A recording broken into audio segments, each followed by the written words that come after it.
life got flipped, turned upside down, and I'd like to take a minute, just sit right there. I'll tell you how I became the prince of a town called Bel Air.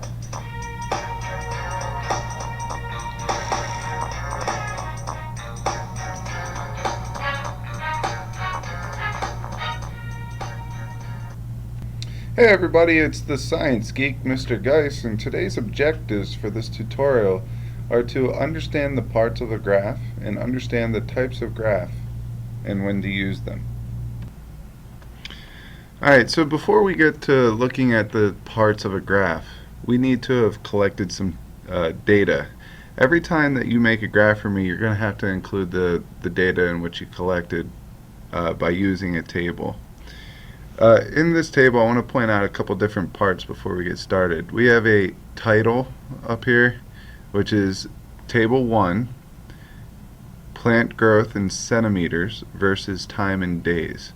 This is very specific. This is a good title. It shows our X and Y axis.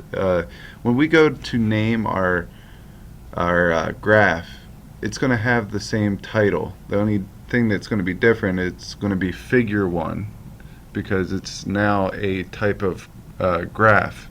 It's showing data in a graph, and we call those figures, versus the table here is just the collection of data. So we call this Table 1. But the titles will match up. So we know that this table goes with a certain graph. The other things I want to point out is we have some headings here, plant type and the number. So this allows us to know that we have 5 different corn tests going on here. Each seed of corn is a different test because they're going to grow differently. Even though it's the same type of corn, it's the same seed, they're going to grow differently. Same thing for the peas down here. The other thing that we have up here is the total growth in centimeters after germination. Now, germination is just a scientific word for growth after or outside of the seed or after the seed. So that's what germination means. And here we have day 1 through day 9 after germination. So we'll just take a look and we'll use this data, very roughly, just to understand the different parts of a graph. There are 4 steps needed to make a graph. The first step is to provide a figure number and title. Make sure that the title is descriptive and that it incorporates the manipulating and responding variable.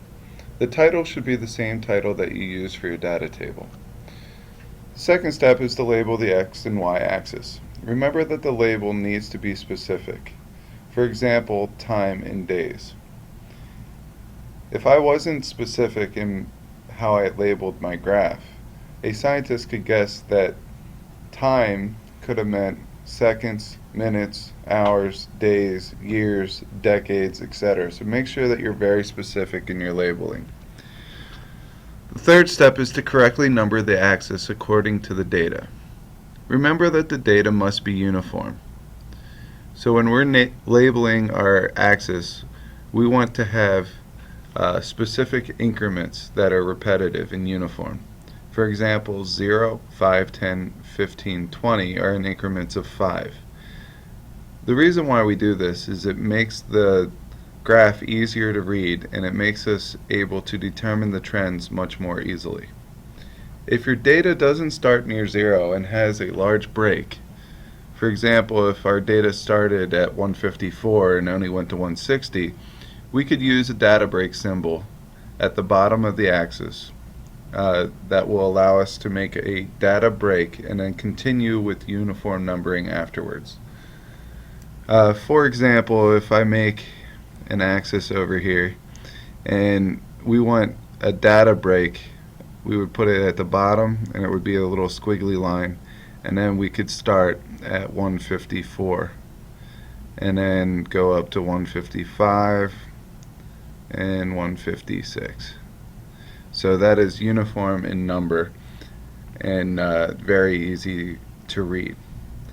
Remember, when you are making a graph and using graph paper, that the graph should take up the majority of the graph paper.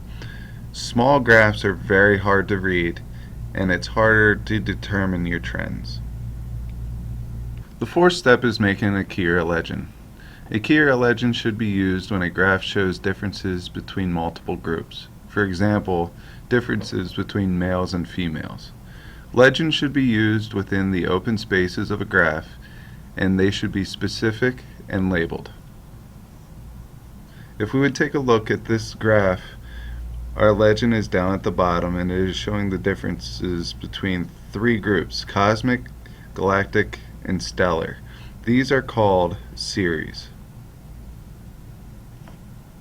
Let's take some time to review the steps of making a good graph. The first step is to have a figure number and title. The title should include the manipulating and responding variables. In this case, figure 1, the growth of peas and corn in centimeters over time post-germination in days, is a very detailed descriptive title that fits the requirements needed. The second step is to label the x and y axis. The x-axis is time in days, and the y-axis is growth in centimeters. Both are very specific and meets the requirement of step 2.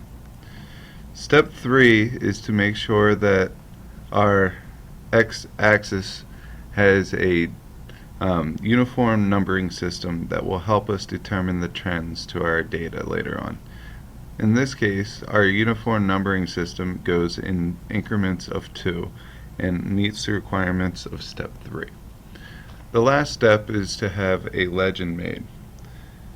In this case, we have corn and peas, and we have 4 separate test subjects for the corn and peas, each being labeled with a different color.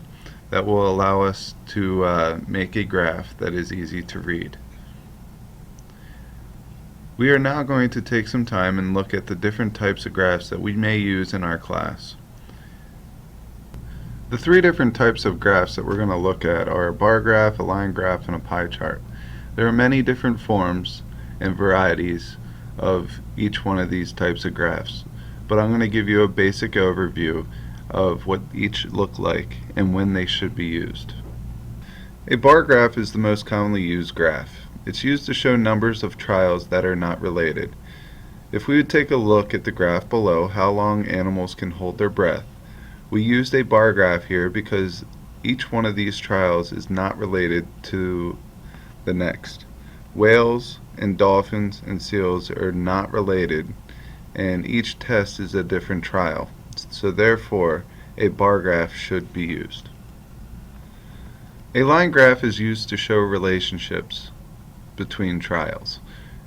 For example, if we take a look at a graph that shows Trey's height from birth until he's 8 years old, there's a direct relationship between his height over a period of time. Therefore, a line graph is the proper graph to use here.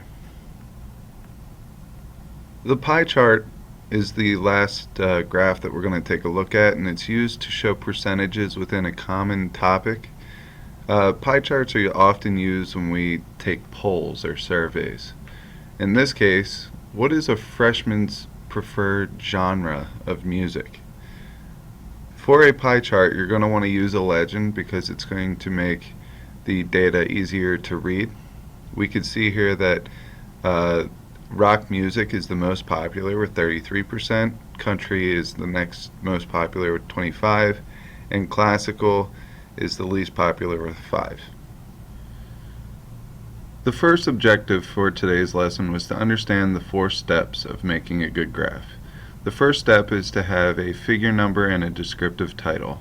The second step was to label your axis, both x and y, using descriptive specific units. The third step was to label your numerical values in a uniform scale. And the fourth step was to make a key or legend for any graph that may need it.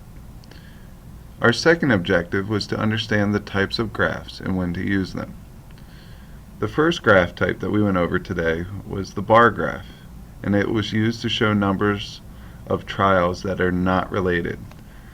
The second type of graph was a line graph, and that was used to show direct relationships between trials. And the third type of graph was a pie chart, which is used to show percentages when you poll a group of people, or you ask people's opinions of a common topic. Please bring any questions that you may have on graphing or the different types of graphs to the next class.